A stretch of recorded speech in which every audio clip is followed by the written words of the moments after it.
Diane Vance had always known she was different. Not in the way that inspires movies or motivational speeches, but in the quiet, painful way that settles into your bones during middle school and never quite leaves. At 37 years old, standing in the marble-tiled bathroom of her custom-built home in Charlotte, she could still remember the exact moment she learned that her body was something to apologize for. She was 13, wearing a swimsuit at a pool party, when she overheard two boys laughing about how she looked like a whale. The memory was so vivid, she could still smell the chlorine and feel the hot concrete burning her feet as she ran inside to change. But Diane had learned something crucial over the years. If you cannot be beautiful, you can be brilliant. If you cannot be desired, you can be indispensable. If you cannot turn heads when you walk into a room, you can own the room instead. By the time she turned 25, she had transformed a modest inheritance of $75,000 from her late father into a thriving real estate development company. By 30, she was worth $3 million. By 35, $12 million. Her company, Vance Property Development, had become one of the most respected names in Charlotte's commercial real estate market, known for transforming struggling neighborhoods into vibrant mixed-use communities without displacing existing residents. She had built an empire, but she had built it alone. Relationships had always been complicated for Diane. There were men who approached her at business conferences, men who seemed interested, but she could never shake the feeling that they saw her bank account before they saw her face. She had tried dating, of course.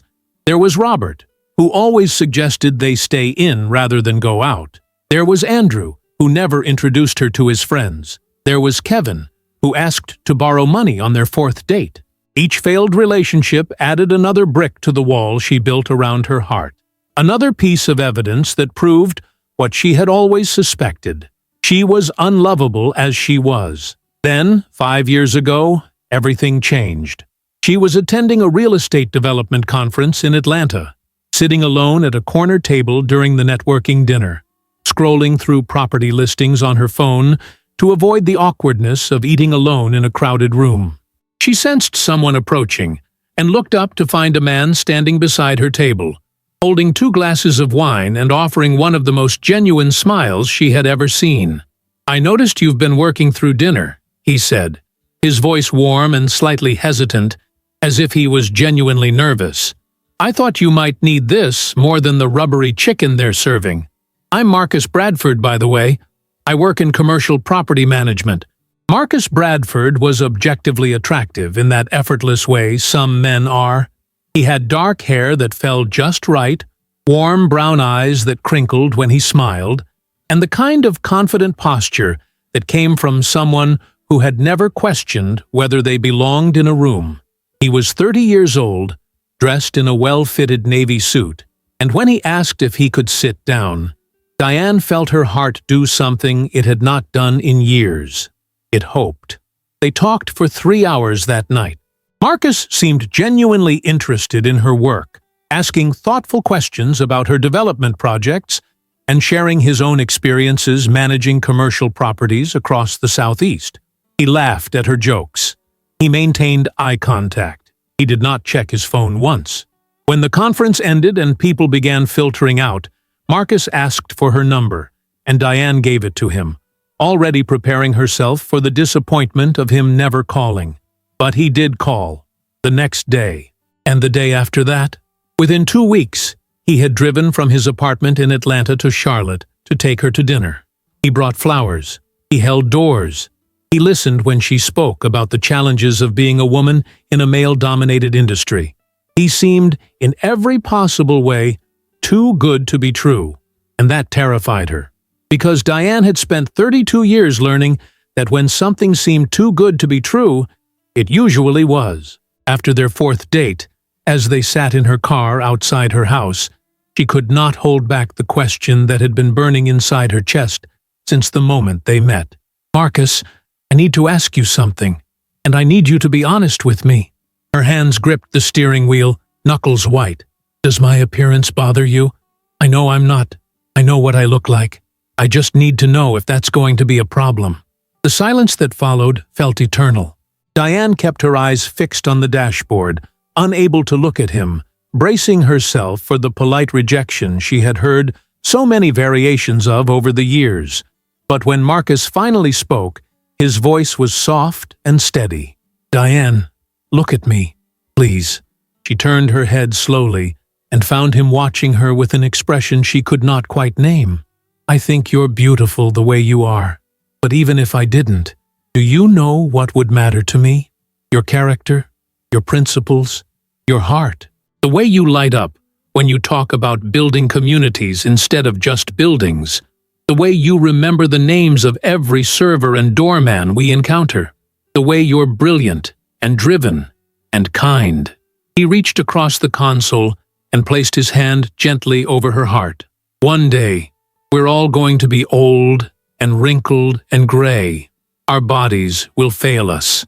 Our looks will fade. What's going to matter then is what's in here. And what's in here is extraordinary." Diane felt tears sliding down her cheeks before she even realized she was crying. In that moment, sitting in her car in her own driveway, she knew with absolute certainty that she had found the man she would marry. Someone who saw past her insecurities. Someone who valued her essence over her appearance. Someone who understood that love was about who you are, not what you look like. They were married 11 months later, in a beautiful ceremony at a historic estate outside Charlotte. Diane cried for an entire hour during the reception, overwhelmed by a happiness she had never believed possible. She had found her person. She had found someone who loved her for exactly who she was. For the first 4 years of their marriage, Diane worked tirelessly to be the perfect wife. She supported Marcus through 3 failed business ventures, writing checks without complaint when his commercial property consulting firm lost money, when his investment in a boutique hotel collapsed, when his cryptocurrency trading left them $60,000 in debt that she quietly paid off.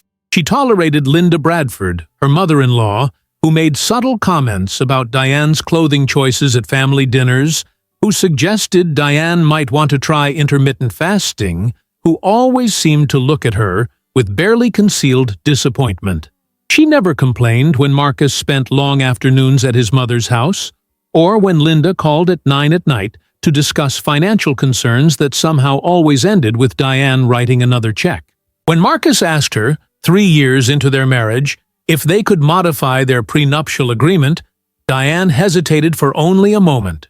The original prenup stated that, in the event of divorce within the first 5 years, Marcus would receive nothing. He presented it as a gesture of trust and commitment. "I want you to know I'm not here for your money, Diane," he had said, holding both her hands across their kitchen island. "I want this marriage to be based on complete faith in each other. Let's remove the prenup entirely after 5 years. It'll show we're truly in this together." His eyes were so sincere, his voice so earnest. And Diane, who wanted desperately to believe she was loved for herself and not her bank account, signed the modified agreement. The prenup would dissolve completely after 5 years of marriage. After that point, in the event of divorce, assets would be split according to state law, potentially 50-50. She told herself it was romantic. She told herself it meant he truly loved her. She told herself that her lingering doubts were just old insecurities trying to sabotage her happiness. She had finally found someone who saw her worth, and she refused to let her own fears destroy it. Then came the night that shattered everything. It was a Wednesday evening in October, 14 months before their 5th anniversary. Diane had come home early from a site visit, exhausted from a long day of negotiations with city planners about a new mixed-use development project. The house was quiet when she entered through the garage. Marcus's car was in the driveway, but she did not see him in the living room or kitchen. She assumed he was in his home office on the 2nd floor, probably on another call with his mother, something that happened with increasing frequency. She kicked off her heels in the hallway and padded in her stockinged feet toward the bedroom to change into comfortable clothes. As she approached, she noticed the bedroom door was slightly ajar, a sliver of light cutting across the hallway's hardwood floor. She could hear Marcus's voice, muffled but distinct, speaking with an animated energy she rarely heard anymore when he talked to her. Her hand hovered over the doorknob, something in his tone making her pause. She should have knocked. She should have pushed the door open and announced herself. Instead, some instinct she could not name made her stand frozen in the hallway, her hand suspended in air as her husband's words drifted through the gap in the door. "Mom, I'm telling you, it's unbearable." Marcus's voice was sharp with disgust. "That fat elephant disgusts me. When I see her naked, I have to close my eyes and imagine I'm somewhere else. I'm only in this for the money. You should see the way she eats. It's repulsive." Linda Bradford's high-pitched laugh crackled through his phone's speaker. "Well, darling, you've been very patient. When do you finally get access to everything?" "Soon." There was a smile in Marcus's voice, the kind of satisfaction that came with a plan nearing completion. "I've been patient for 4 years, Mom. The prenup expires in 14 months. Then I can file for divorce and walk away with half of everything. Probably more, if I play it right. She's so desperate for someone to love her that she doesn't suspect a thing. I've already spoken to that attorney you recommended. He says with the right strategy, I could potentially get 60% of the assets, especially given that she signed that modified prenup. It proves she was willing to share everything equally." "And what about that girl you've been seeing? The trainer? Ashley doesn't know I'm married. I've been careful. Once I'm free from the elephant and have the money, I'll upgrade properly. Someone actually attractive this time. Someone I can show off instead of hide." The words fell on Diane like stones, each one precisely aimed at her deepest vulnerabilities. Every beautiful thing Marcus had said to her that night in the car, every promise about loving what was inside, every gesture of affection over 4 years, had been a calculated lie. He had identified her greatest insecurity and weaponized it. He had made her believe she was loved, when all along he was just counting down the days until he could rob her and discard her like garbage. Diane took one step backward, then another, her hand still frozen in the air where it had been reaching for the doorknob. The hardwood floor was cold beneath her feet. Her chest felt tight, airless, as if someone had reached inside and squeezed her lungs. But she did not cry, not yet. She was too shocked for tears, too busy processing the magnitude of what she had just heard. The man who promised to love her for who she was inside had, in reality, been pretending to tolerate her while plotting to steal half of everything she had built. She moved silently down the hallway, her stockinged feet making no sound on the floor. She went into the guest bathroom and closed the door with careful precision, then sat on the closed toilet seat in the dark, her hands shaking so violently she had to clench them together to make them stop. He called her an elephant, a fat, disgusting elephant, and his mother had laughed. Everything began clicking into place with horrible clarity. The failed business ventures that she had funded, the modified prenup he had pushed for so earnestly, the increasing amount of time he spent with his mother, probably strategizing, the way he had stopped initiating intimacy over the past year, but made sure to maintain just enough affection to keep her unsuspecting. The way Linda's comments had become more pointed, more critical, as if she was laying groundwork for something. They had played her, both of them. They had identified a lonely, insecure woman with money and executed a long-term con with the patience of professional grifters. Diane sat in the dark bathroom for 45 minutes, listening to the sound of her own breathing. Gradually, the shock began to fade, and beneath it, something else emerged. Not rage, not yet, not even hurt, though that would come later. What emerged was something cold and clear and calculating. It was the same feeling she got when analyzing a failing property deal, the moment when emotion fell away and she saw the situation for exactly what it was, a problem. One that required a strategic solution. Marcus Bradford had made a crucial mistake. He had assumed that the desperate, insecure woman he married would remain desperate and insecure forever. He had assumed that she would never find out. He had assumed that even if she did suspect something, she would be too afraid of being alone to do anything about it. But most critically, he had underestimated exactly who he was dealing with. Diane Vance had not built a $12 million company by being weak. She had not survived in a cutthroat industry by being naive. She had not turned $75,000 into a fortune by making emotional decisions. She stood up slowly, turned on the bathroom light, and looked at herself in the mirror. Her reflection looked back at her with red-rimmed eyes and smeared mascara. But beneath the surface, something had shifted. The woman looking back at her was not a victim. She was a strategist, and she had just been handed the most important information of her life, with 14 months to act on it. Marcus wanted to wait until the prenup expired to file for divorce and take half of everything she owned. He wanted to humiliate her, discard her, and walk away rich. He was counting on her remaining oblivious until the trap was already sprung.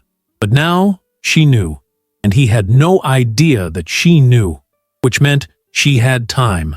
Time to investigate, time to protect herself, time to turn his own plan against him. Diane washed her face carefully, reapplied minimal makeup, and changed into the comfortable clothes she had originally come home to put on. Then she went downstairs and started dinner, as if nothing had happened. When Marcus emerged from the bedroom 20 minutes later, she greeted him with a smile and asked about his day.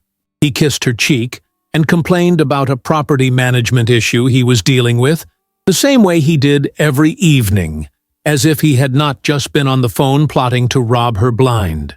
They ate dinner together at the kitchen table. They watched television in the living room. They went to bed at their usual time. And through it all, Diane played her role perfectly. The loving, unsuspecting wife who had no idea her husband found her disgusting. The naive woman who believed she was cherished for who she was inside. But behind her eyes, a plan was already forming. Methodical, comprehensive, devastating. Marcus Bradford thought he was the hunter, patiently waiting for the perfect moment to strike. What he did not realize was that he had just revealed himself to prey that had teeth. The morning after the worst night of her life, Diane woke at 5:30, as she always did. Marcus was still asleep beside her, his breathing deep and even, one arm thrown across his face. She studied him in the gray dawn light filtering through the curtains. He looked peaceful, innocent, like a man who loved his wife. The disconnect between what she saw and what she knew made her stomach turn. She got up quietly, went through her usual morning routine, dressed in one of her tailored business suits, and left for the office without waking him. It was only when she was alone in her car, driving through the empty pre-dawn streets of Charlotte, that she finally allowed herself to cry. The tears came hard and fast, blurring the streetlights into smears of gold. She pulled into an empty parking lot and sat there with the engine running, sobbing into her hands until her chest ached and her throat was raw. Everything he had said to her that night in the car 5 years ago had been lies. Calculated, perfect lies designed to disarm her. He had told her exactly what she needed to hear, had identified her deepest vulnerability and exploited it with surgical precision. The way he had placed his hand over her heart and talked about what mattered, the sincerity in his voice, the tender way he had looked at her. All of it had been performance. He was not just a cheater or a gold digger. He was a predator who had studied his prey and struck at exactly the right moment. But she could not fall apart. Not yet. Not when she had 14 months to protect everything she had built. Diane wiped her face, reapplied her makeup using the mirror on her sun visor, and drove to her office before any of her employees arrived. She sat at her desk in the silent building and began making a list in a leather notebook she kept locked in her desk drawer. Not on her computer, not on her phone. Nothing that could be traced or hacked or subpoenaed. The list had 3 sections: investigate, protect, execute. Under investigate, she wrote, private investigator, background check, financial records, phone records, Ashley, trainer. Where? How long? What else is he hiding? Under protect, she wrote, assets, company structure, real estate, bank accounts, prenup lawyer, estate lawyer, accountant. Under execute, she left blank. That would come later, once she knew exactly what she was dealing with. At 8 in the morning, Diane called Michelle Davis, her business partner, and the only person she truly trusted. Michelle had been with Vance Property Development since the beginning, when the company was just Diane and a dream and $75,000. They had built the company together, and Michelle knew Diane better than anyone. "Can you come to my office?" Diane asked when Michelle answered. "Now, and close the door behind you." Michelle arrived 4 minutes later, her face already showing concern. She was a tall woman with sharp features and sharper instincts, the kind of person who could read a room in seconds and a financial statement in minutes. She sat across from Diane's desk and waited. Diane told her everything, the conversation she had overheard, every word Marcus had said, the disgust in his voice when he called her an elephant, the laughter from Linda, the mistress, the timeline, the plan to take half of everything after the prenup expired. She recited it all in a flat, emotionless voice, as if she were reporting on someone else's life. When she finished, Michelle was silent for a long moment. Then she stood up, walked around the desk, and pulled Diane into a fierce hug. That was when the tears came again. But this time, Diane allowed herself only 2 minutes of crying before she pulled away and wiped her face. "What do you need from me?" Michelle asked, her voice hard. "I need to disappear some assets, legally. I need to restructure the company in a way that protects everything I've built.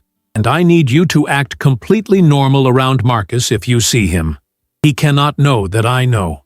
He won't know," Michelle promised. "And we'll protect every single thing you've built. That man will get nothing." The first call Diane made was to Vincent Harper, a private investigator whose name she had gotten from a business associate 2 years earlier when another developer was dealing with embezzlement. Vincent was in his mid-50s, a former police detective who now ran a discreet investigation firm specializing in domestic cases and corporate fraud. She asked him to meet her at a coffee shop 30 minutes outside Charlotte, somewhere Marcus would never go. Vincent Harper was exactly what Diane needed. He was professional, direct, and utterly unsentimental. She told him what she had overheard, and he took notes in a small black notebook without any visible reaction. "How long do you want surveillance?" he asked. "As long as it takes to document everything. I want to know where he goes, who he sees, how he spends money. I want to know about the mistress. I want phone records if you can get them legally. I want to know if there's anything else I don't know about. And I especially want to know about his mother's involvement. That'll take time and money. I have both. And Vincent?" She looked at him directly. "He cannot know he's being watched. If he suspects anything, it ruins everything." "He won't know," Vincent said. "I've been doing this for 23 years. Trust me." The second call was to Richard Kellerman, a lawyer who specialized in prenuptial agreements and asset protection. She had never met him before, but he had a reputation as the best in the state. His retainer alone was $15,000. She paid it without hesitation. Richard reviewed her prenuptial agreement during their first meeting and delivered the news she had been dreading. "The modification you signed 3 years ago is legally binding. If he files for divorce after your 5th anniversary, the prenup is void, and North Carolina is an equitable distribution state. That means the court will divide assets fairly, which often means 50-50. Especially if he has a good attorney arguing that he supported you emotionally during the marriage, and that you both agreed to dissolve the prenup as a gesture of mutual trust. So what can I do? You restructure everything before the prenup expires. We move assets into business entities, trusts, family limited partnerships. We create a paper trail showing that certain assets were always business property, not marital property. We need to do this carefully and legally, but we need to do it now. 14 months is tight, but it's doable. What about the house? The house is in your name only, correct? You purchased it before marriage? Yes, with my own money. Then it's separate property. But if he's been living there for 4 years and contributing to household expenses, he could argue for some equity. My advice? Sell it. Buy something new that's clearly purchased during separation. Or better yet, rent temporarily. Remove the asset from the equation entirely. Diane felt a pang at the thought of selling her house. She had designed it herself, had overseen every detail of its construction. But the house was just a building. It could be replaced. Her dignity could not. Sell it, she said.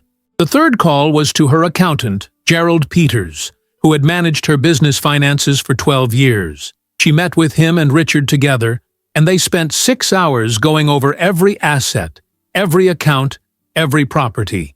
They created a plan to restructure Vance Property Development into a more complex corporate structure, with holding companies and subsidiaries. They would move her personal real estate investments into a family limited partnership. They would document everything meticulously to show that these changes were for legitimate business and estate planning purposes, not to hide assets in anticipation of divorce. This is going to take months to execute properly, Gerald warned, and it's going to cost you a significant amount in legal and accounting fees. I don't care what it costs, Diane said. I care that it's done right. Meanwhile, Vincent Harper was working. Within 2 weeks, he provided Diane with her first report, and it was worse than she had imagined. The mistress was named Ashley Brennan, a 28-year-old personal trainer who worked at an upscale gym in downtown Charlotte. Marcus had been seeing her for 22 months, almost 2 years. He rented a 1-bedroom condominium in a building 6 blocks from Ashley's gym, using money he claimed was for office space for his property management consulting work. Diane had been writing checks for that office rent for nearly 2 years.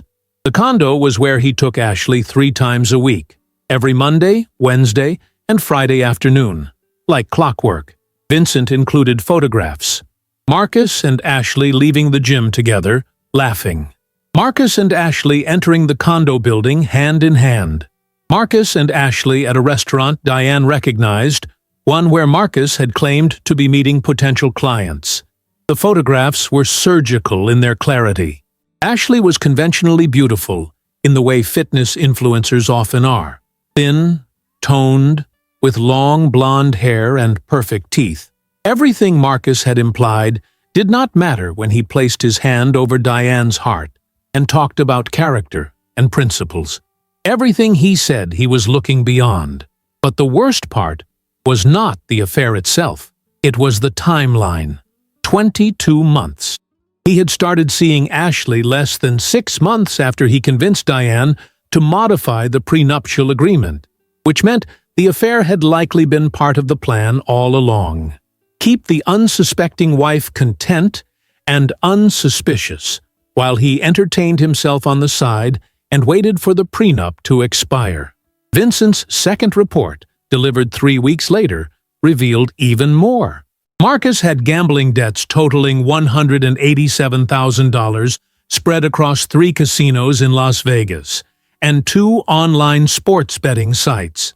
He was making minimum payments using credit cards that Diane did not know existed, cards he had opened in his own name, but that he was paying with money diverted from their joint household account, the account Diane had set up and funded every month without ever checking the statements because she trusted her husband.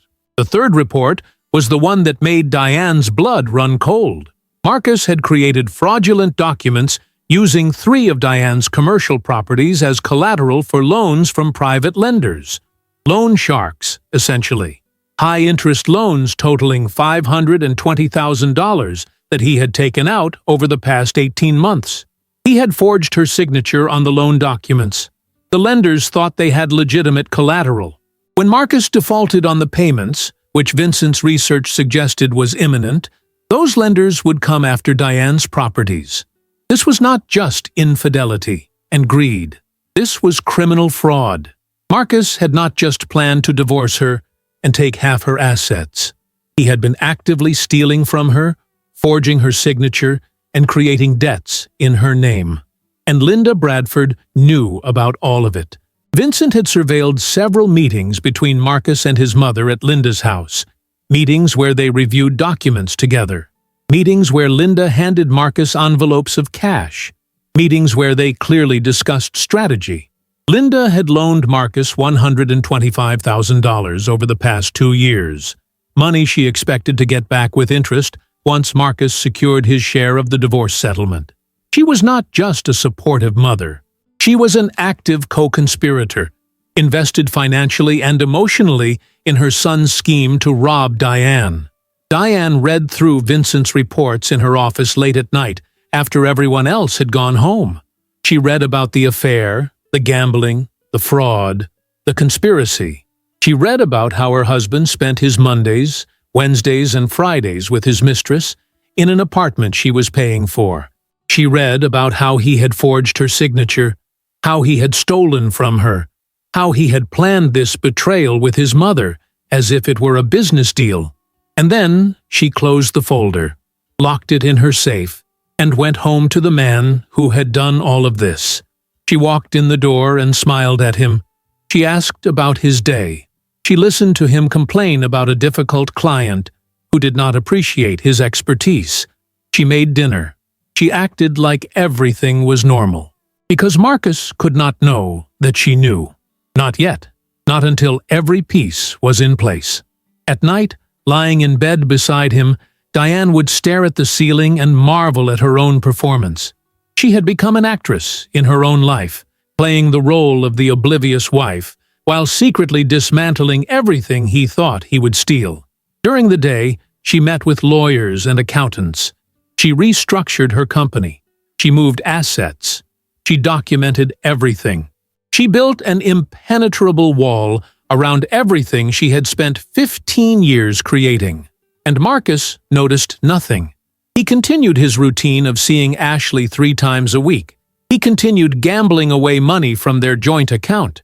He continued having long phone conversations with his mother behind closed doors. He continued playing the role of the devoted husband who was just struggling to find his professional footing, who just needed a little more support, a little more patience, a little more money. 6 months after overhearing that conversation, Diane had made substantial progress. The corporate restructuring was nearly complete. Her personal real estate portfolio had been moved into a family-limited partnership with Michelle as a co-trustee.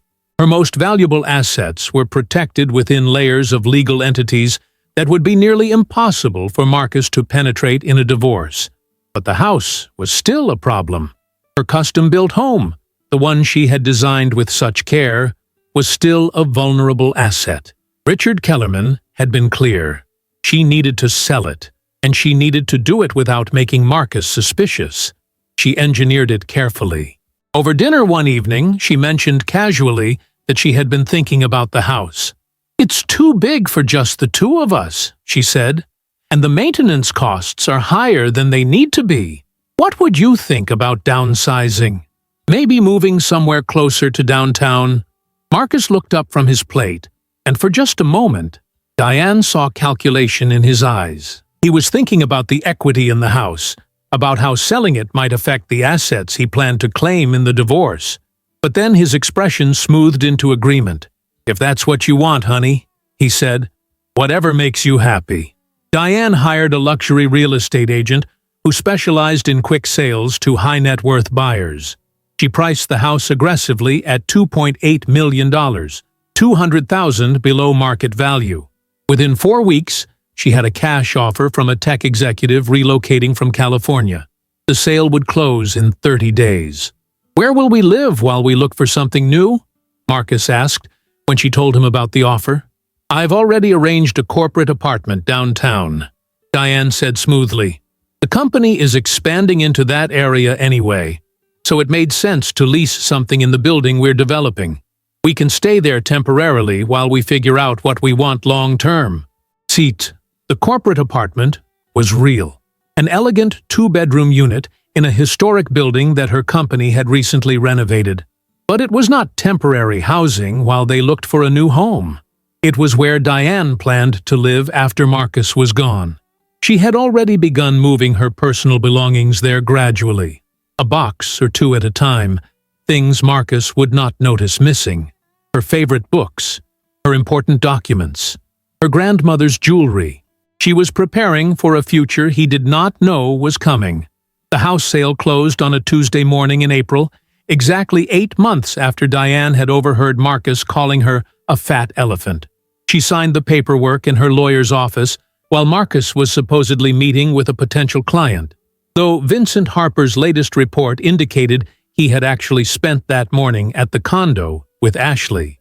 The $2.8 million was deposited directly into an account that only Diane controlled, an account Marcus did not even know existed. That evening, she told Marcus they needed to start moving their belongings to the corporate apartment over the weekend. He agreed easily, probably already calculating how temporary this arrangement would be once he filed for divorce in 6 months and claimed his share of everything. What he did not know was that Diane had already moved everything that mattered to her. The apartment was fully furnished with her personal items, her clothes, her books, everything she cared about. The things remaining in the house were just furniture and household items she had no attachment to. The move happened on a Saturday. Marcus made a show of helping carry boxes, though he spent most of the day on his phone, probably texting Ashley about when they could next meet. Diane watched him perform the role of helpful husband and felt nothing but cold calculation. In 6 months, the prenuptial agreement would expire. In 6 months, he planned to file for divorce. But what Marcus did not realize was that Diane had no intention of waiting that long. She had spent 8 months building her case, 8 months of investigation, restructuring, documentation, and strategic planning. She had transformed herself from vulnerable prey into an apex predator, and Marcus had not noticed a single change because he was too busy counting money that would never be his. Vincent Harper delivered his final comprehensive report in late April. It was 237 pages of documented evidence, photographs of Marcus with Ashley spanning 22 months, credit card statements showing gambling losses totaling $187,000, bank records proving he had diverted more than $90,000 from their joint household account, copies of the fraudulent loan documents where he had forged Diane's signature to secure $520,000 using her properties as collateral, phone records showing hundreds of calls between Marcus and Linda Bradford, calls that spiked every time Diane wrote another check, financial records proving Linda had loaned Marcus $125,000 in incremental payments over 2 years. But the most damning evidence was something Vincent had uncovered through his investigation of Marcus's background before he met Diane. Marcus Bradford had done this before. Not exactly the same scheme, but close enough to show a pattern. 8 years earlier, in Atlanta, he had dated a woman named Patricia Morgan for 2 years. Patricia was 51 years old, a successful real estate broker, recently divorced, and, according to the investigative report, significantly overweight. Marcus had courted her intensely, moved in with her, and convinced her to add his name to her bank accounts and the deed to her house. Then he had cleaned out the accounts and disappeared. Patricia had filed a police report, but Marcus claimed it was a misunderstanding between romantic partners, and without clear evidence of fraud, the police had not pursued charges. Patricia had been too humiliated to push the matter further. Marcus had a type: older, successful, insecure women with money. He targeted them deliberately, identified their vulnerabilities, and exploited them with practiced precision. Diane was not his first victim. She was just his most ambitious target. And Linda Bradford had been involved in that scheme too. Vincent had found evidence that Linda had helped Marcus move money out of Patricia's accounts before he disappeared. This was not a husband who made mistakes. This was a career con artist who had been enabled by his mother for years. Diane sat in her office reading through the final report, and something inside her crystallized into absolute clarity. Marcus Bradford had built his entire life around manipulating vulnerable women. He had identified Diane's deepest insecurity and weaponized it with surgical precision. He had made her believe she was loved while counting down the days until he could rob her and humiliate her. He had forged her signature on legal documents. He had stolen from her repeatedly. He had committed fraud that could have destroyed everything she had built, and he thought he was going to get away with it. The prenuptial agreement expired in exactly 4 months. Marcus was probably already planning his exit, already fantasizing about the divorce settlement that would make him a millionaire. He had been patient for nearly 5 years, playing the role of devoted husband while secretly despising her, stealing from her, betraying her with another woman, and waiting for the moment when he could take half of everything and walk away. But Diane had been patient too, and her patience had a deadline. She scheduled a meeting with Richard Kellerman and brought Michelle Davis with her. They met in Richard's conference room on a Wednesday afternoon, and Diane laid out her complete plan. Richard reviewed Vincent Harper's investigative report, the financial documentation, the evidence of fraud, and the pattern of prior behavior with Patricia Morgan. "This changes everything," Richard said, looking up from the documents. "With this evidence, you're not just protecting assets in a divorce. You have grounds for criminal charges: forgery, fraud, identity theft, conspiracy to commit fraud. If you wanted to, you could have him arrested." "I don't want him arrested," Diane said quietly. "I want him destroyed. I want him to have nothing. I want everyone to know what he did. I want his reputation ruined so thoroughly that he can never do this to anyone else. And I want to do it in a way that's completely legal, completely justified, and completely devastating." Richard smiled, and it was not a pleasant expression. "Then here's what we do." The plan was elegant in its simplicity. Diane would wait until the corporate restructuring was entirely complete and legally unassailable. She would ensure every asset was protected, every document was filed, every legal protection was in place. She would wait until the timing was perfect, when Marcus was least expecting it.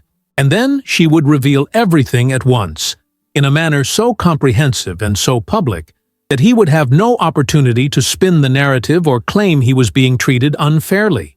She would not file for divorce before the prenup expired. She would file immediately after, within hours, so that technically the prenup was void, but practically it did not matter, because everything worth protecting would already be protected. And she would accompany the divorce filing with a lawsuit for fraud, forgery, and theft, backed by 237 pages of irrefutable evidence. Marcus would get nothing. Worse than nothing. He would be exposed, humiliated, and potentially facing criminal charges if he tried to fight back. "The key is timing," Richard explained. "We file everything simultaneously. The divorce, the fraud lawsuit. We present all the evidence at once.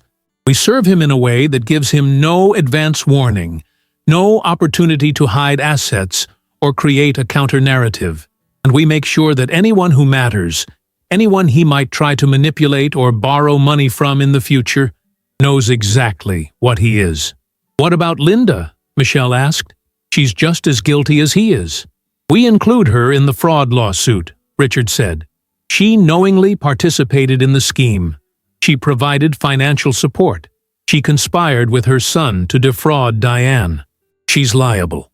Over the next 3 months, Diane executed the final phases of her plan with mechanical precision. The corporate restructuring was completed.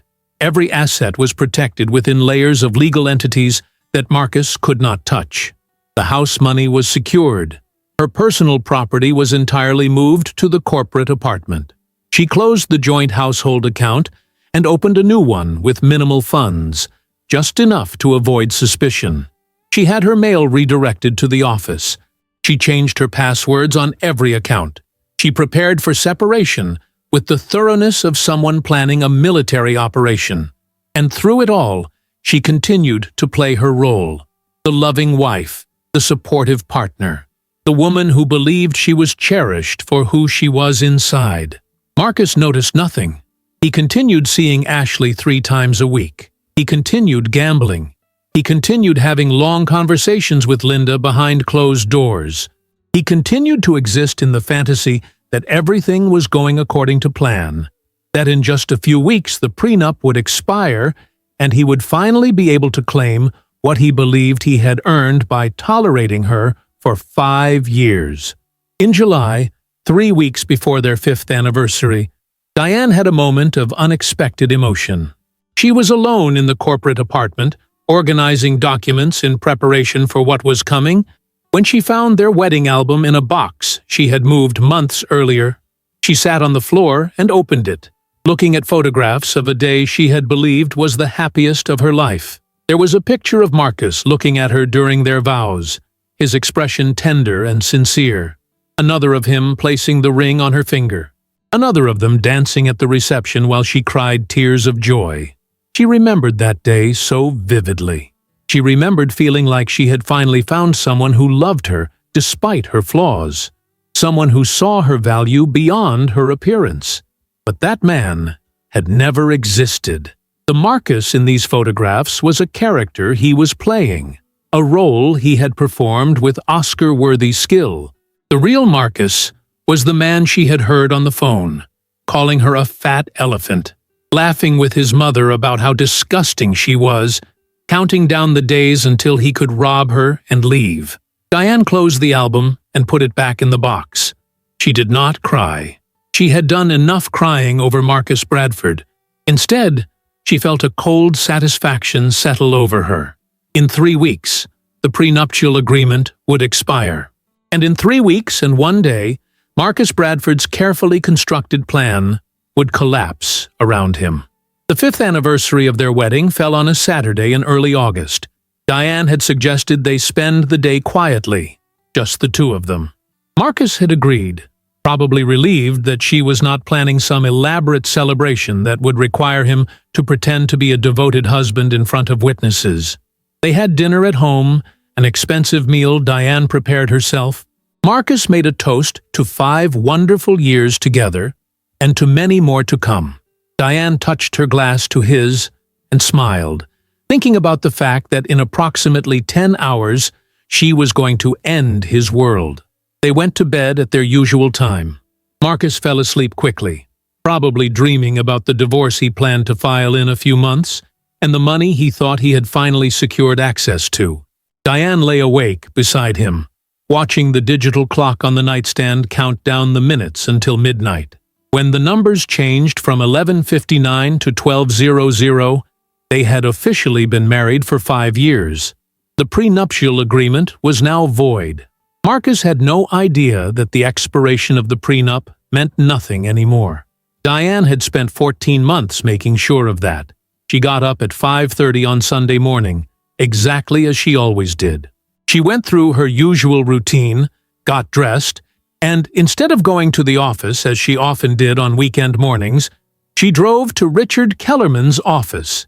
He was already there, along with 2 other attorneys from his firm and a process server. The divorce papers were ready. The fraud lawsuit was ready. The restraining order preventing Marcus from accessing any accounts or properties was ready. 3 thick envelopes, each containing documents that would systematically dismantle Marcus Bradford's life.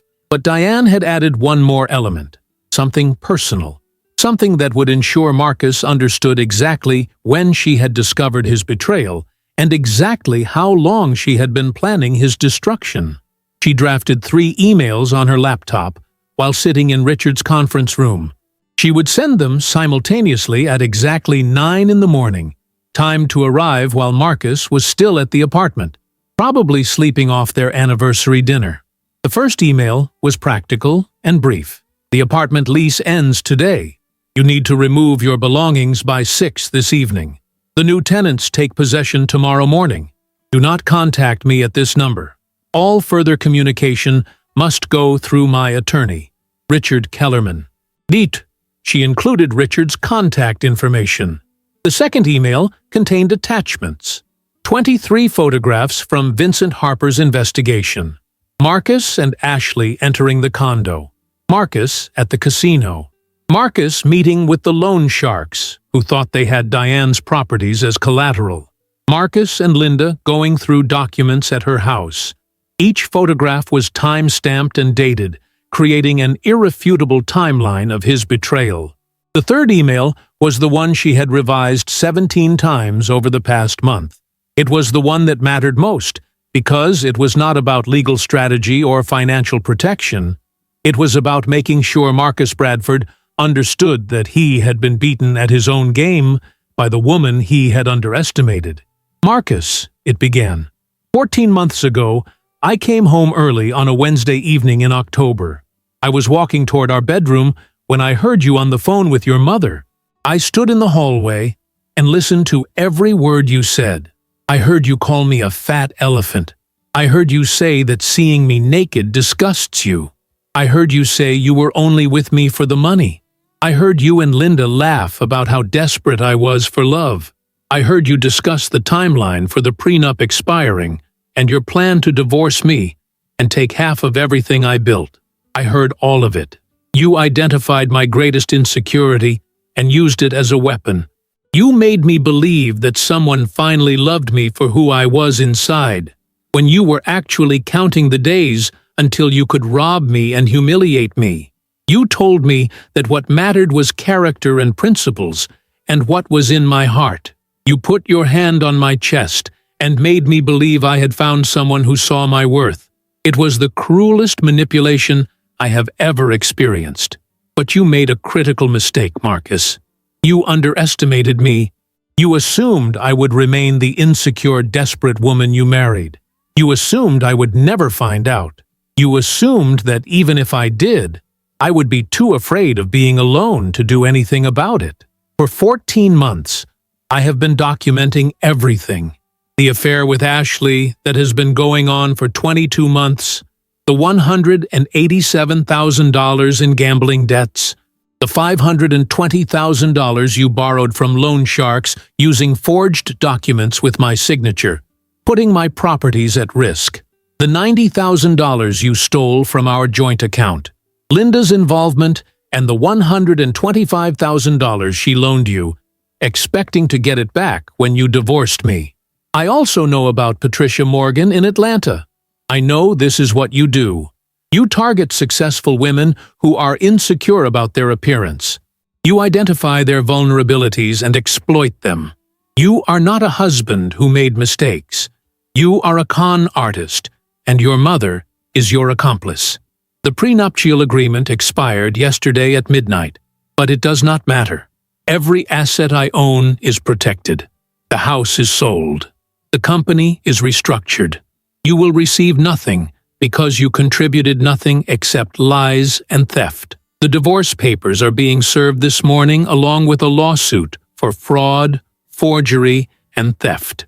If you try to fight this, I will file criminal charges. The evidence is comprehensive and irrefutable. You called me an elephant. You said I disgusted you. You used my insecurity as a weapon and made me believe I was loved when I was actually being robbed. But the elephant you underestimated is stronger, smarter, and more ruthless than you ever imagined. Do not contact me. Do not come to my office. Do not try to explain or apologize. There is nothing you can say that matters anymore. You and Linda played a game, and you lost. Completely. Diane read through the email one final time, then looked at Richard. Is this too much? Too emotional? It's perfect, Richard said. It shows clear intent and awareness. It documents that you knew about the fraud and took appropriate legal steps to protect yourself. And it ensures he understands that he has been outplayed. At exactly 9:00 on Sunday morning, August 8th, Diane pressed send on all 3 emails simultaneously. Then she blocked Marcus's phone number, blocked Linda's number, blocked every possible way they could contact her. Within minutes, the process server was on his way to the corporate apartment, with the legal documents.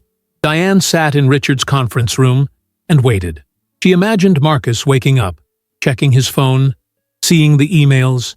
She imagined him reading the first one and being confused, reading the second one and being shocked, reading the third one and understanding, finally, that the wife he thought was too insecure and desperate to ever challenge him had spent 14 months systematically destroying every plan he had made. Her phone, the new one Marcus did not know about, buzzed with a text from the process server at 9:37. Documents delivered. He tried to argue. Police were called to escort him from the property when he refused to leave. He has been removed. It was done. The trap she had spent 14 months building had finally been sprung. Marcus Bradford had woken up this morning thinking the prenup had expired, and his long game was finally paying off. Instead, he had discovered that he had lost everything and was facing a fraud lawsuit that could send him to prison if he fought back. The first call came at 10:15 that morning, not to Diane, but to Richard Kellerman's office. Marcus's attorney, a man named Stephen Pritchard, who specialized in high-net-worth divorces, requested an emergency meeting. Richard's response was polite but firm. "My client has provided all relevant documentation. If Mr. Bradford wishes to dispute anything in the divorce filing or the fraud lawsuit, he is welcome to do so in court. But I should warn you that we have comprehensive evidence of forgery, theft, and conspiracy. If your client contests this matter, we will pursue criminal charges." There was a long silence on the other end of the line. Then Stephen Pritchard asked if he could review the evidence. Richard sent him a 40-page summary of Vincent Harper's investigation, including selected photographs, bank records, and copies of the forged loan documents. That was Sunday. By Monday afternoon, Stephen Pritchard called back with a very different tone. "My client would like to negotiate a settlement."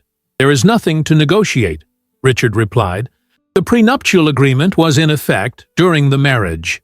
Even though it expired technically at midnight on their anniversary, Mrs. Bradford filed for divorce within hours, and all assets were already properly protected through legitimate business restructuring completed over the past year.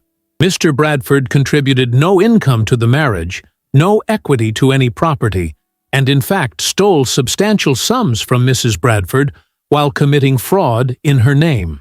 He will receive nothing in the divorce. The only question is whether Mrs. Bradford chooses to file criminal charges." Another long silence. Then, what would prevent her from filing criminal charges? Mr. Bradford signing the divorce agreement without contest and leaving immediately. He also needs to resolve the fraudulent loans he took out using Mrs. Bradford's properties as collateral. Those are his debts, not hers. If those lenders come after her properties because of his fraud, she will absolutely pursue criminal prosecution. How is he supposed to resolve $520,000 in debt? That is not Mrs. Bradford's concern. Perhaps his mother can help, since she was complicit in the fraud. The call ended there. Diane listened to Richard's summary of the conversation and felt a grim satisfaction settle in her chest. Marcus was scrambling. The man who had spent nearly 5 years patiently executing his con was now desperately trying to avoid prison. But the real destruction was only beginning. Ashley Brennan, the personal trainer Marcus had been seeing for 22 months, discovered the truth on Monday evening. One of Vincent Harper's last tasks had been to document Ashley's contact information and confirm whether she knew Marcus was married. The investigation revealed she did not. Marcus had told her he was a successful property investor who traveled frequently for work. The condo he rented, the one Diane had been paying for, was supposedly his residence. Ashley thought she was dating a wealthy bachelor. Diane had debated whether to contact Ashley directly. Part of her wanted to let the woman find out on her own, wanted to let Marcus deal with that mess himself. But another part of her, the part that remembered being manipulated and lied to, could not let another woman remain in the dark about who Marcus Bradford really was. She created a new email address, one that could not be traced back to her, and sent Ashley a brief message. Marcus Bradford is married and has been for 5 years. He used his wife's money to rent the condo where he brought you. She discovered the affair and filed for divorce this weekend. I thought you deserved to know who you were really involved with. She attached 3 photographs from Vincent's investigation. Marcus and Diane's wedding photo, Marcus and Ashley entering the condo building, and a screenshot of the divorce filing that was now public record. Ashley's response came the same evening, not to Diane, but in a very public way. She showed up at the condo building where Marcus had been staying since being removed from the corporate apartment. According to the building's doorman, whom Vincent still had contact with, Ashley arrived at 7:30 in the evening and demanded to see Marcus. When he came down to the lobby, she started screaming at him in front of a dozen witnesses. She called him a liar, a fraud, a manipulator. She threw her gym bag at him. She told everyone in the lobby that he had been lying to her for nearly 2 years, that he was married, that he had been using his wife's money to pay for everything. Then Ashley did something that Marcus likely never anticipated. She posted about it on social media. Not just a vague complaint about being lied to, but a detailed account of the entire situation. She named Marcus Bradford. She explained how he had lied about being single, how he had been married the entire time they were together, how his wife was the one with money and he was just a con artist. She posted screenshots of their text conversations where he had claimed to be a successful investor. She posted a photograph of the two of them together, alongside Diane and Marcus's wedding photo, with the caption, "This is what a liar looks like. Marcus Bradford spent 2 years lying to me while being married to someone else and living off her money. If you know this man, run." The post went viral within hours. Not nationally viral, but viral enough within Charlotte's social and business communities. People shared it. They commented. They tagged Marcus in the post. Some people who knew him from his failed business ventures added their own stories of him asking for loans or investments that never materialized. Patricia Morgan, the woman from Atlanta who Marcus had scammed 8 years earlier, somehow found the post and added her own comment confirming that Marcus had done the same thing to her. By Tuesday morning, Marcus Bradford's reputation was destroyed, not just locally, but permanently, in a way that could be found by anyone who searched his name online. Linda Bradford tried to control the narrative. She called several people in their social circle, claiming that Diane was a vindictive woman who could not handle her son wanting a divorce, that Diane was using her money to destroy a good man. But Linda made a critical mistake. She said these things to people who had already seen Ashley's viral social media post, who had already read the public divorce filing that included allegations of fraud, who had already heard through Charlotte's tight-knit business community that Marcus had forged documents and stolen money. Nobody believed Linda, and several people, including 2 women from the country club where Linda was a member, confronted her directly. One of them, a woman named Patricia Chen, whose daughter was married to an attorney, told Linda to her face that she knew Linda had been involved in the scheme, that she had loaned Marcus money expecting to get it back when he divorced Diane, and that the entire plan was morally bankrupt. The confrontation happened in the country club dining room during Sunday brunch, in front of at least 30 witnesses. Linda stopped returning calls after that. She deactivated her social media accounts. She stopped attending events where she might face public scrutiny. Meanwhile, Marcus had bigger problems than social humiliation. The loan sharks, who held $520,000 in fraudulent loans secured by Diane's properties, were not pleased to discover that the collateral was invalid. They started calling Marcus, demanding immediate repayment. When he could not pay, they threatened legal action. Marcus tried to negotiate, tried to buy time, but they had no interest in negotiation. They wanted their money, and they wanted it now. Marcus went to his mother for help. According to information that eventually filtered back to Diane through her social network, Linda refused. She had already lost $125,000 on her son's failed scheme. She had been publicly humiliated at her country club. Several of her friends had stopped speaking to her. Her reputation in Charlotte's social circles was destroyed, and she blamed Marcus for all of it. If he had just waited a few more months before getting caught, if he had been more careful, if he had not been stupid enough to let Diane overhear that phone conversation, they would have succeeded. Linda told her son that she was done funding his disasters. She had no more money to give him, and even if she did, she would not waste it on a son who had ruined both their reputations. The relationship between Marcus and Linda Bradford, which had been built on mutual greed and conspiracy, collapsed completely. Linda changed her phone number and refused to see her son. Marcus was left to deal with his gambling debts, his fraudulent loans, and his destroyed reputation entirely alone. On Wednesday, 5 days after Diane had sent those 3 emails, Stephen Pritchard called Richard Kellerman again. This time, his message was simple. "My client will sign whatever you want. He just wants this to be over." The divorce agreement was straightforward. Marcus Bradford would receive 0 assets from the marriage. He would relinquish all claims to any property, any business equity, any accounts. He would accept full responsibility for all debts he had incurred, including the gambling debts and the fraudulent loans.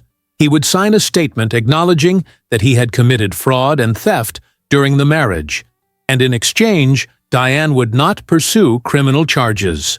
Marcus signed on Thursday afternoon. The divorce was finalized in record time because there was nothing to divide, nothing to argue about, nothing to negotiate. After nearly 5 years of marriage, Marcus Bradford left with nothing except $187,000 in gambling debts, $520,000 owed to loan sharks, a viral social media post documenting his lies, and a reputation so thoroughly destroyed that he could not get a job at any respectable company in Charlotte. He tried to file for bankruptcy, but the fraudulent loans complicated the process. The lenders argued that he had obtained the money through fraud and should not be allowed to discharge those debts. The bankruptcy proceedings dragged on for months. During that time, Marcus moved out of the condo he could no longer afford and into a cheap apartment in the suburbs, sharing the space with a roommate to split costs. The roommate, according to Vincent Harper's final follow-up report, kicked Marcus out after 6 weeks, when he discovered who his new roommate was and what he had done. Marcus eventually found work selling insurance, a job that paid on commission and barely covered his basic expenses. He was making minimum payments on his debts, payments that would take decades to fully resolve. He had gone from planning to be a multimillionaire to living paycheck to paycheck, from expecting to retire early on Diane's money to facing a future of permanent financial struggle. 8 months after the divorce was finalized, Diane received an update from Vincent Harper, whom she had kept on retainer for occasional follow-up information. Marcus had moved to Raleigh, 3 hours away from Charlotte, trying to escape his reputation and start over. But the viral social media post followed him.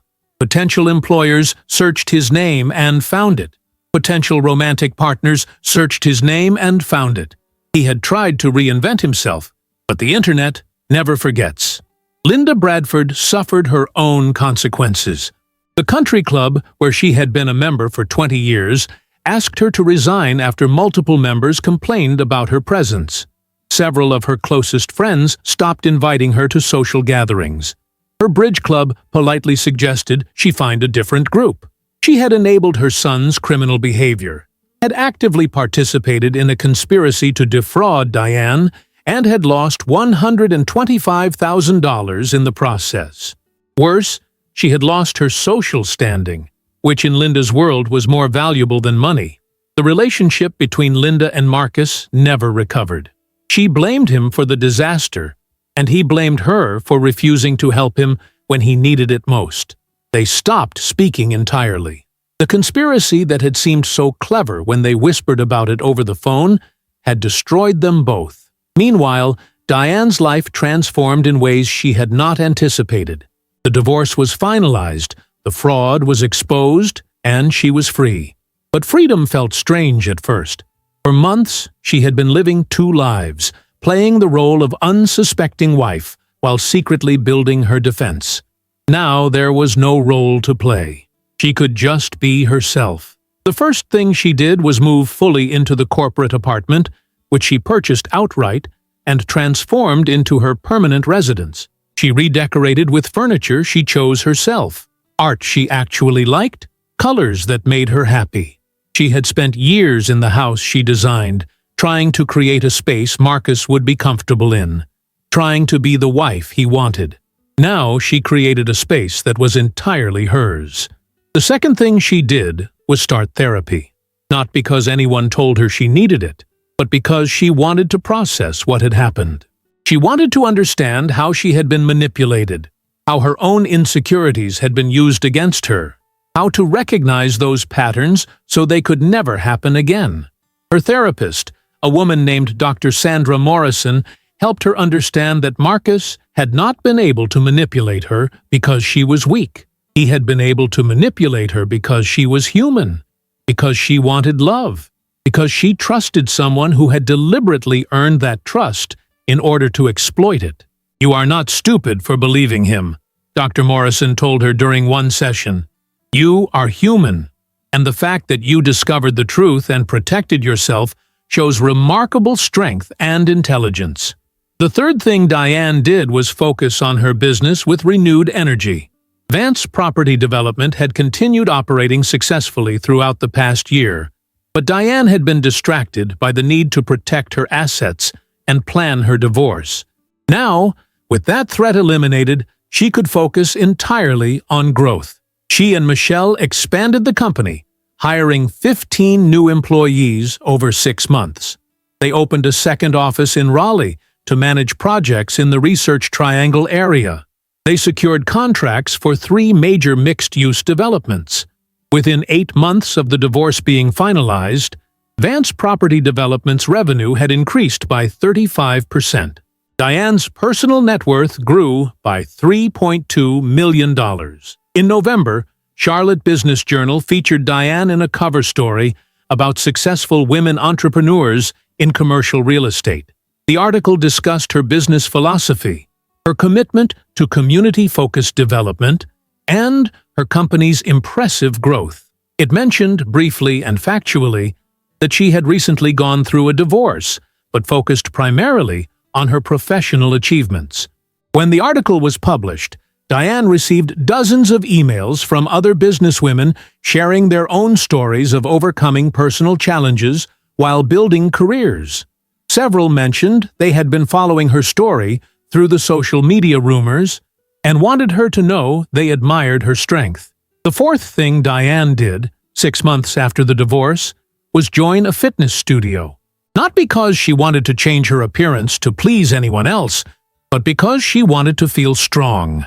She hired a personal trainer named Jessica Chen, a woman in her 40s who specialized in strength training for women who had never been athletic. Jessica did not talk about weight loss or how Diane looked. She talked about what Diane's body could do, about building muscle, about feeling powerful. "Strong is a feeling," Jessica told her during their first session. "It has nothing to do with what you look like and everything to do with what you can do." Diane started training 3 times a week. She learned to lift weights, to do exercises she had never thought she was capable of. And Jessica was right. Strong was a feeling. It was not about her appearance. It was about walking through the world knowing her body could support her, could carry her, could do difficult things. The fifth thing Diane did was reconnect with old friends. During her marriage to Marcus, she had slowly drifted away from several close friendships. Not because Marcus explicitly isolated her, but because she had poured so much energy into being the perfect wife, into making her marriage work, into proving she was worthy of love. Now she reached out to people she had not spoken to in years. Some of those friendships rekindled easily. Others had faded too far to revive. But she rebuilt a social life that was genuine, that was based on who she actually was rather than who she thought she needed to be. By the following spring, Nearly a year after sending those 3 emails that destroyed Marcus Bradford's plans, Diane was flourishing in ways she had never imagined possible. Her business was thriving. Her personal life was rich with genuine friendships. Her relationship with herself had fundamentally changed. She was sitting in her office one afternoon when Michelle knocked on her door. "I have something to show you," Michelle said, placing a magazine on Diane's desk. It was a regional business publication featuring their company's latest project, a mixed-use development that had transformed a struggling neighborhood into a vibrant community space. The article praised Vance Property Development's approach to ethical development and community engagement. Diane looked at the magazine and felt something unexpected. Not pride in response to external validation, but satisfaction in the work itself. She had built something meaningful, something that mattered beyond profit margins, and she had protected it from someone who wanted to steal it. "We did good work," Diane said quietly. "We did," Michelle agreed. "And you were incredibly brave." Diane thought about that word, brave. She had not felt brave when she stood in the hallway and heard Marcus call her an elephant. She had felt destroyed, but she had made a choice in that moment. She had chosen to be strategic rather than emotional. She had chosen to protect herself rather than confront him immediately.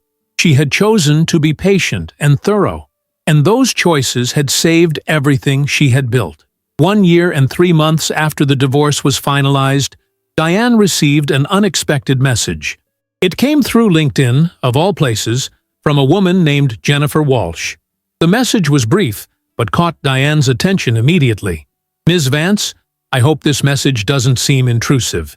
My name is Jennifer Walsh, and I'm a family law attorney in Atlanta. I recently represented a client in a case that had disturbing similarities to what I understand happened in your marriage. I've been researching Marcus Bradford's history, and I believe there may be other victims beyond you and Patricia Morgan. Would you be willing to speak with me? I think we might be able to help prevent this from happening to other women." Diane stared at the message for a long moment. She had spent over a year trying to move forward, trying not to think about Marcus or what he had done. But the idea that there might be other women he had targeted, other victims who had not discovered the truth in time to protect themselves, made her feel something she had not expected. Responsibility. She agreed to meet Jennifer Walsh for coffee the following week. Jennifer turned out to be a sharp woman in her early 50s, with kind eyes and a no-nonsense demeanor. She explained that her client, a woman named Rebecca Martinez, had dated Marcus for 8 months before discovering he had lied about nearly everything in his life. Rebecca had not lost money because she had caught on quickly, but Jennifer's investigation had revealed a pattern stretching back further than anyone had realized. "I found evidence of at least 5 women Marcus targeted over the past 12 years, Jennifer explained, pulling out a folder of documentation. Patricia Morgan in Atlanta, who you already know about.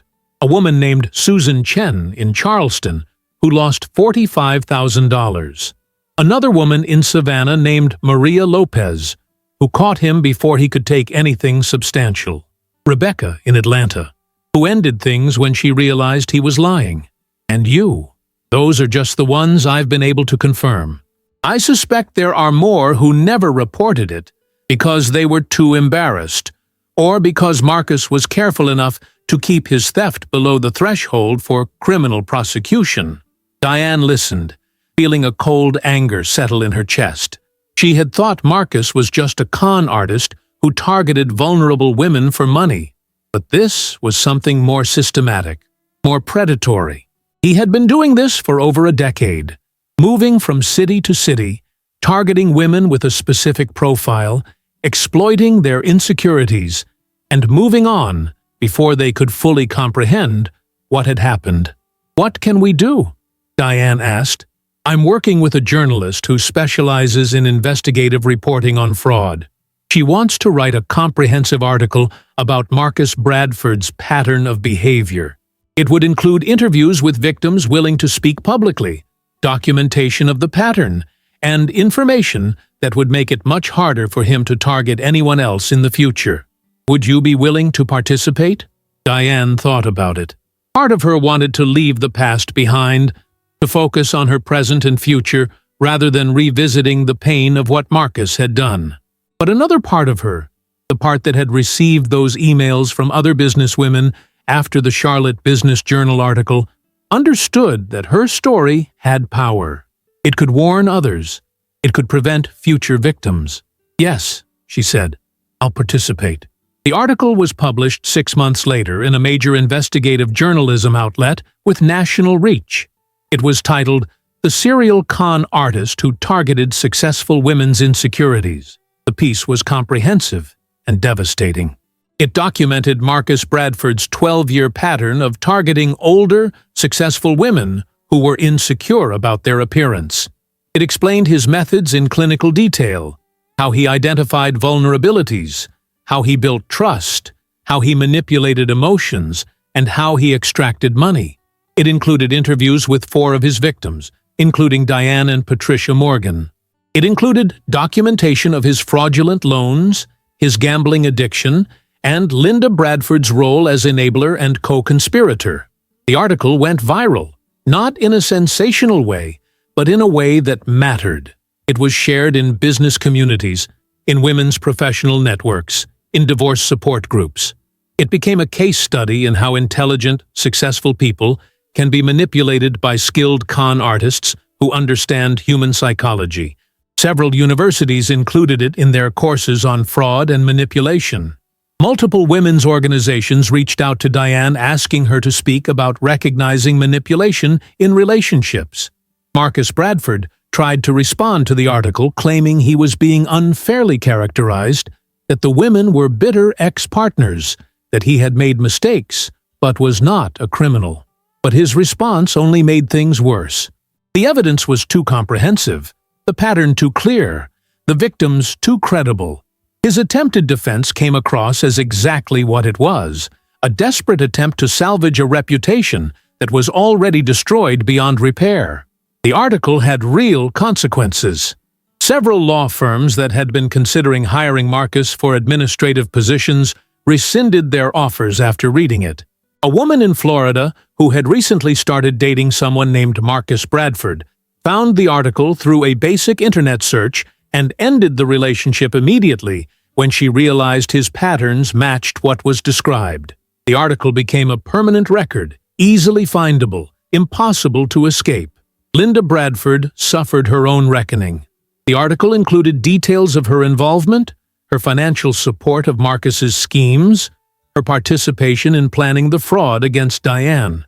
Several members of her extended family stopped speaking to her after reading it. Her other son, Marcus's younger brother, who had not been involved in the schemes, publicly distanced himself from both his mother and brother. But the most significant impact of the article was not what it did to Marcus and Linda. It was what it did for the victims. Patricia Morgan, who had spent 8 years feeling ashamed and humiliated, found validation in seeing her experience documented as part of a larger pattern. She was not stupid for trusting Marcus. She had been targeted by someone who was skilled at manipulation. Susan Chen from Charleston, who had never reported what happened because she felt too embarrassed, found the courage to file a police report after the article was published. Maria Lopez started a support group for women who had been victims of financial fraud in romantic relationships. And Diane found something unexpected: closure. Not because Marcus had been punished, though he had been. Not because the truth was public, though it was. But because she understood, finally and completely, that what happened to her was not her fault.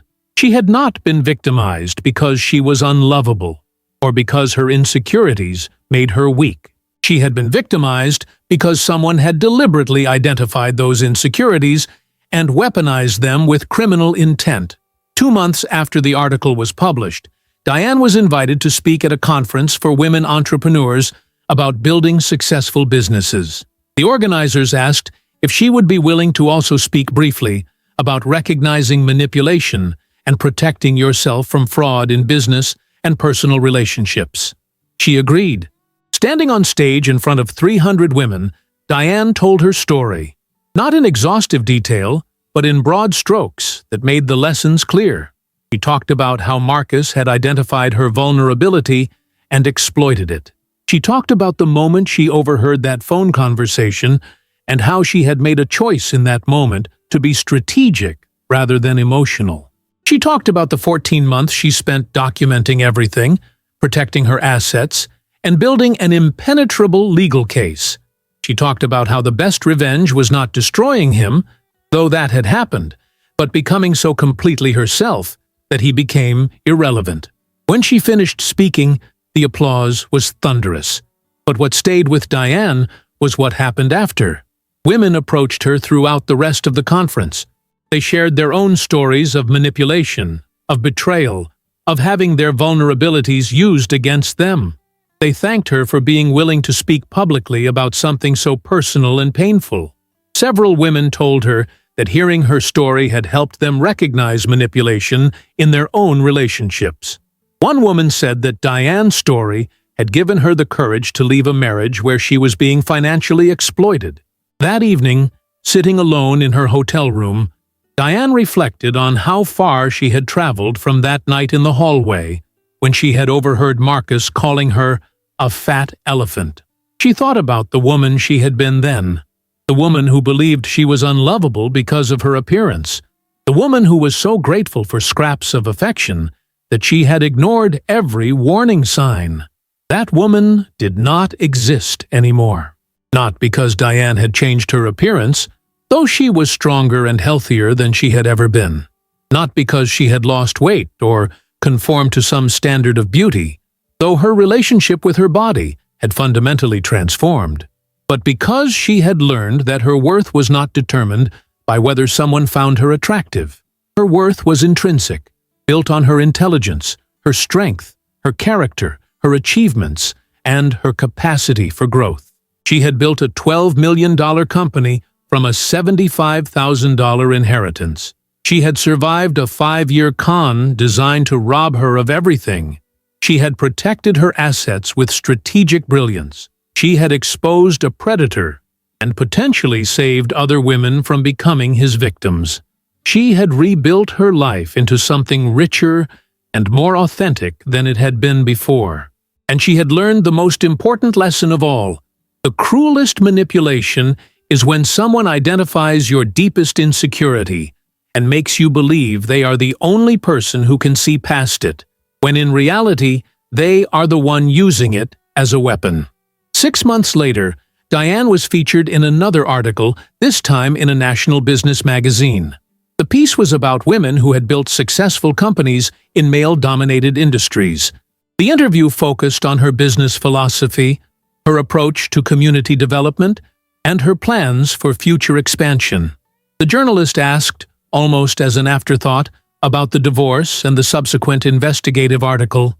"That must have been a difficult time," the journalist said. "How did you get through it?" Diane thought about the question carefully before answering. "I realized that the narrative I had been telling myself about my life was wrong. I thought I was unlovable because of how I looked. I thought I needed someone to validate my worth. But the truth is, I had already proven my worth through everything I had built. I just needed to recognize it myself. What Marcus did was terrible, but it also freed me from the belief that I needed external validation to be valuable. I had always been valuable. I just needed to believe it." The journalist smiled. "That's a powerful realization." "Yes," Diane said quietly, "it is." The article was published in March, almost exactly 2 years after Diane had sent those 3 emails that destroyed Marcus Bradford's plans. The magazine used a professional photograph of Diane in her office, wearing a red dress that she loved, her expression confident and serene. She looked like exactly what she was, a successful entrepreneur who had overcome significant challenges and emerged stronger. When the magazine hit newsstands, Diane received hundreds of messages from former colleagues, from business contacts, from women she had never met who wanted to share their own stories, or simply say, "Thank you for being visible and vulnerable." One message stood out, though. It was from Patricia Morgan, the woman from Atlanta who had been Marcus's victim 8 years earlier. "Diane," the message read, "I never properly thanked you. When I went through what happened with Marcus, I felt so alone and ashamed. I thought I was the only one stupid enough to fall for his lies. But your willingness to speak publicly about what happened, to name the manipulation for what it was, gave me permission to stop blaming myself. You helped me understand that I was not weak or stupid. I was targeted. There is a difference. Thank you for being brave enough to tell the truth. You saved me from years of unnecessary shame. I hope you know how many women you have helped." Diane read the message 3 times, feeling tears slide down her cheeks. But they were not tears of sadness. They were tears of gratitude and purpose. She had taken the worst thing that had ever happened to her and transformed it into something that helped others. That felt meaningful in a way that simply being successful in business never quite had. That evening, Diane had dinner with Michelle at their favorite restaurant in downtown Charlotte. They sat at a table by the window, watching the city lights reflect off the buildings Diane's company had helped develop. They talked about work, about the new projects they were planning, about the team they had built. Then Michelle raised her glass. "To surviving," Michelle said. Diane smiled and shook her head. "No, to thriving." They touched glasses, and Diane took a sip of wine, savoring the moment. She thought about Marcus Bradford, probably still struggling to pay off his debts, still trying to escape the reputation that followed him everywhere, still dealing with the consequences of underestimating the woman he had called a fat elephant. She thought about Linda Bradford, isolated and alone, having lost her social standing and her relationship with her son because of greed. She thought about how their careful plan had collapsed around them when they discovered that the victim they had chosen was smarter, stronger, and more ruthless than they had ever imagined.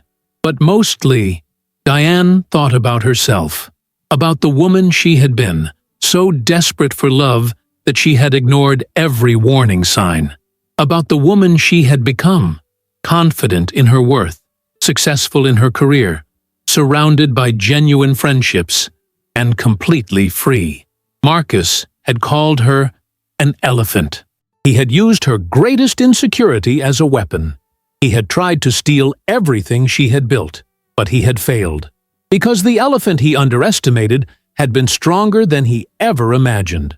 And that elephant had trampled his plans into dust while building an empire he could never touch.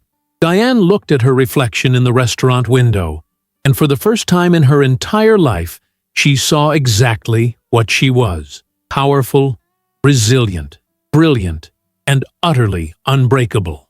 The insecurity that had haunted her since she was 13 years old, that had made her believe she needed someone else's validation to be worthwhile, was gone.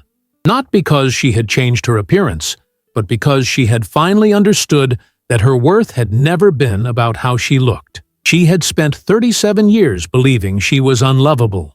She had spent 5 years being manipulated by someone who had identified that belief and exploited it.